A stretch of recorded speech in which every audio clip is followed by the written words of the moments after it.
Cable Suite 541's coverage of the 86th Annual Academy Awards is brought to you by ACMC's Conneaut Family Health Center. Dr. Rufus' office is open to patients on March 3rd. CBiz Retirement Plan Services. Learn more at cbiz.com/RPS. Mix 97.1, today's best mix. Magic 102.5, the best of the 60s, 70s, and 80s. Suite 224 Internet. And the Conneaut Telephone Company. Hey, Ken Johnson here. It's Oscar week and we are all excited.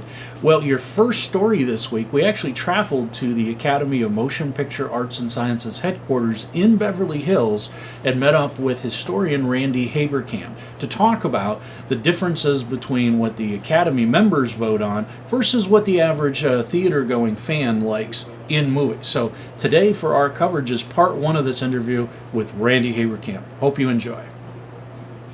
Every year that I cover the Oscars, and I'll do some radio spots, radio interviews, take phone calls from people, and invariably they say, why is Harry Potter not nominated for Best Picture? Because it won more money at the box office every year. Mm-hmm. We are at the Academy of Motion Picture Arts and Sciences, who puts on the Oscars. So Randy, $1,000 question: why doesn't commercial success translate into Best Picture? Because it's just like anything else. If you're the most popular soft drink, or you're the most popular steak, or the most popular restaurant, or whatever it is, the most popular and making the most money, that doesn't mean that it's the best quality.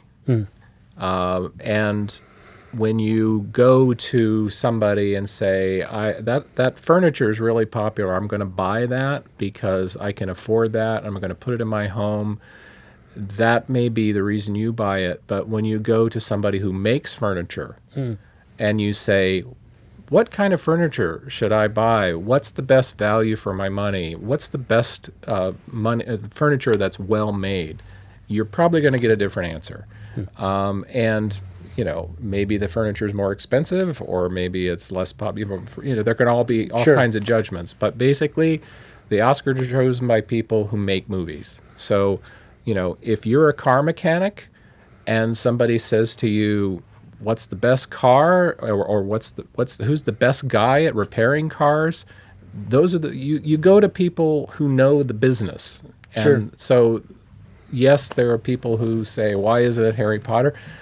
Harry Potter's a great movie and it's entertaining, but there's other standards that apply to it. And for the people who make movies and look at them, they look at the films and they go, okay, this achieves something new. This achieves something honorable. This achieves something that is going to last, hopefully.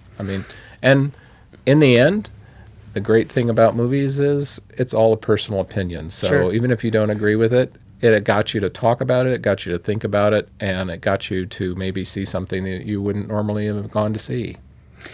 Let me ask you this, in terms of the theory behind movies, one of my favorite films is Lost in Translation with Bill Murray. I believe Sofia Coppola wrote that and maybe directed that. But I know there are some people that I've referred that movie to who are just casual moviegoers, and they're like, that's the worst movie ever. There was hardly any dialogue. How is it that a movie like that wins an Oscar when the average moviegoer can't really understand what they're seeing? Are you able to explain that disconnect a little bit? I think a lot of it has to do, it's like, why do people like vanilla ice cream or chocolate? Sometimes you can't explain it. You just like what you like, right? You liked Lost in Translation. Maybe it has to do with you had parents who took you overseas and you had an exposure like that. Maybe it's because you thought some of the writing was funny. Maybe you like Bill Murray. There's any number of reasons why you could respond to that film. There are other people who can sit there and not have the patience for it, not have any sense of what it's about. I find that to be the great part about movies. I used to think if I don't like it, then it's not any good. If I like it, then it's great. And as I have grown older, I realized that the best part of movie going is when you don't agree with your friends, and when you go out and have a hamburger and sit there and figure out, well, what do you mean that was stupid, or what do you mean that was really funny, or didn't you get the connection between those characters, or didn't you understand the symbolism?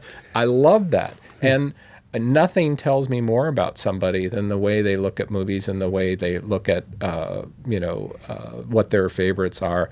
And it doesn't mean that they're right or wrong any more than it means, somebody is better because they're from China versus, England. I mean, it's like the differences are what make them fun.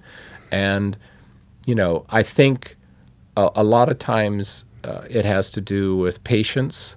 How patient someone is with a movie. Some people are really patient, and some people are really into hearing every word, and some people don't want to pay that much attention to it. They don't digest it in the same way. It's just like some people, when they go to dinner, they want 7 courses in 3 hours to eat. Sure. And other people, it's like, give me that cheeseburger, gone, I'm out the door. In the drive-thru. And that's not to say one is better than the other. It's just a matter of taste. And I personally have learned to appreciate movies that I probably would have dismissed years ago, and talking to people about them, meeting new people. I just feel like I've learned so much about the world without ever having to leave, whatever town I'm in. I can see the entire world. Another question has to do with that I get phone calls when I'm broadcasting stories is the qualification process. Because people will say, hey, there's 8 Oscar-nominated movies. I don't remember those being in the theater. How does that happen? It's different for different categories. When it's Best Picture, it pretty much, you have to have run in Los Angeles for a week. And so it may not have hit Ohio yet, or it may have already come and gone in Ohio. Sure. It doesn't matter. And then once you meet that criteria, then enough of the Academy voters, there's 6,000 of them, and they live all over the world, Sure. have to be aware of the film and have to have said, hey, that was really good. And a lot of that has to do with promotion. A lot of it has to do with who's seen what. A lot of it has to do with, oh, well, that's a big star, I should pay attention. Or, gee, the reviews are really horrible. There's all kinds of reasons why things get attention and why things end up with nominations. But in the end, it comes down to, again, a filmmaker sitting down and going, I don't know about everybody's business, but I do know that when it comes to filmmakers, nobody tells them what's good. They make up their own mind what's good. Sure. And there's a lot of egos involved, and there's friendships and all kinds of things like that. But in the end, it really is filmmakers sitting down and going, that was good work.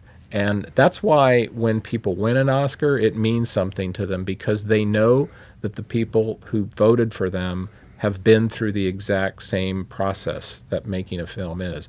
And, people who don't make films think that it's very glamorous, and yes, there's a lot of glamour, and yes, there's a lot of money and all this kind of stuff. But in the end, to do it right, to get, when you see the credits, there's hundreds of people. Sure. All those people have to work together to tell that story.